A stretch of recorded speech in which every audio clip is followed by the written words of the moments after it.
Most nations are modern creations, drawn by treaties, formed by revolutions, defined by borders. But what if one of the world's most powerful states is not simply a country at all? What if it is something much older, something civilizational? There is a growing argument among historians and geopolitical analysts. China is not a country pretending to be a civilization. It is a civilization pretending to be a country. Before we explore this idea in depth, please subscribe and share if you value research-driven, fact-based documentaries that examine global power through history and critical analysis. Now, let's unpack what this statement really means and whether it holds up under scrutiny. To understand the claim, we must define our terms. A country is a political entity, defined by borders, sovereignty, and international recognition. A civilization, however, is deeper and older. It includes shared cultural memory, linguistic continuity, philosophical traditions, social norms, historical narratives spanning millennia. Most modern states are only a few centuries old. The People's Republic of China was founded in 1949, but Chinese civilization traces its origins back over 3,000 years to dynasties such as the Shang and Zhou. When political systems collapse, most states fragment permanently. Why did China repeatedly reunify? Across history, Chinese political authority fractured many times. The Han Dynasty fell, the Tang declined, the Song collapsed. The Ming was replaced, the Qing dissolved. Yet after each collapse, reunification eventually followed. Unlike the Roman Empire, whose western half never politically restored itself, China repeatedly reassembled. Why? One explanation lies in the civilizational core, a shared written language system, Confucian political philosophy, a bureaucratic tradition rooted in meritocratic examinations, a deeply embedded concept of centralized authority. The imperial examination system, refined during the Tang and Song dynasties, created a governing class bound not by tribe, but by shared ideology. Political regimes changed. The civilization endured. Consider this: modern Europeans do not identify as citizens of the Roman Empire. Modern Chinese citizens, however, often view their history as a continuous civilizational narrative stretching back thousands of years. The concept of Zhongguo, the Middle Kingdom, historically described not just a territory, but a civilizational sphere. Even during foreign rule, such as under the Mongol Yuan dynasty or the Manchu Qing dynasty, the administrative and cultural systems remained deeply sinicized. Invaders adopted Chinese governance structures rather than replacing them entirely. This is not typical of most conquered states. It suggests that political power in China historically derived legitimacy from alignment with civilization, not ethnicity alone. China's geography also played a role.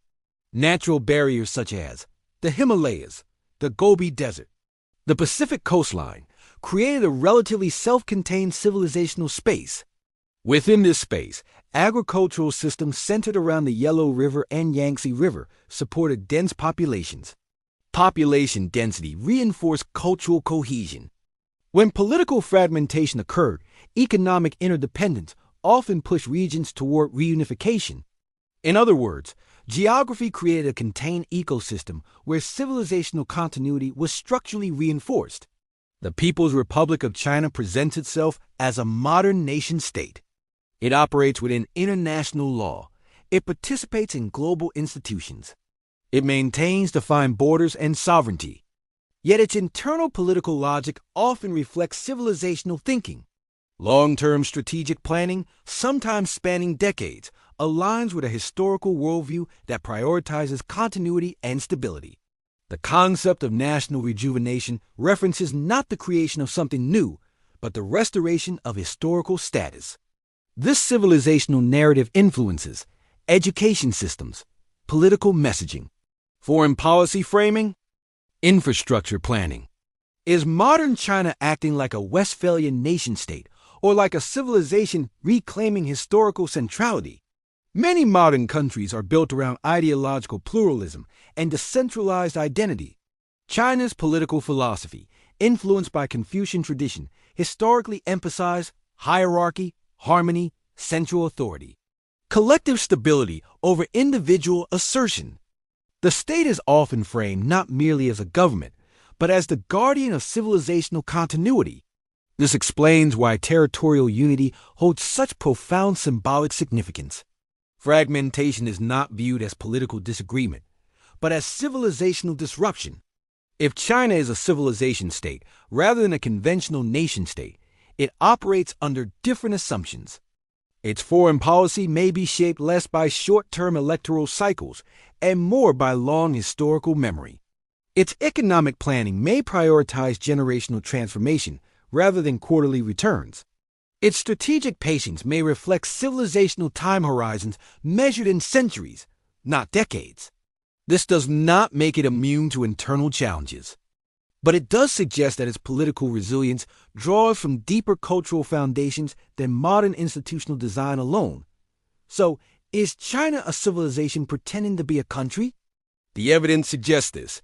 China functions as a modern sovereign state in international politics. But its identity, legitimacy, and long-term strategic behavior are deeply rooted in civilizational continuity. It is not merely a political system created in the 20th century. It is the latest governing structure layered onto one of the world's oldest continuous cultural frameworks. That civilizational core explains why dynasties fell, yet China endured. It explains why fragmentation was followed by reunification. And it explains why modern governance is framed not simply as administration, but as restoration. The conclusion is not that China is outside the nation-state system. It is that its nation-state structure is embedded within something far older and more enduring. Understanding that distinction is essential to understanding its behavior in the 21st century. Because when you negotiate with a country, you deal with policy. When you engage with a civilization, you engage with history itself. If you found this documentary insightful, like, share, and subscribe for more in-depth geopolitical analysis, exploring the forces shaping global power and civilizational strategy. History is not just the past. It is strategy.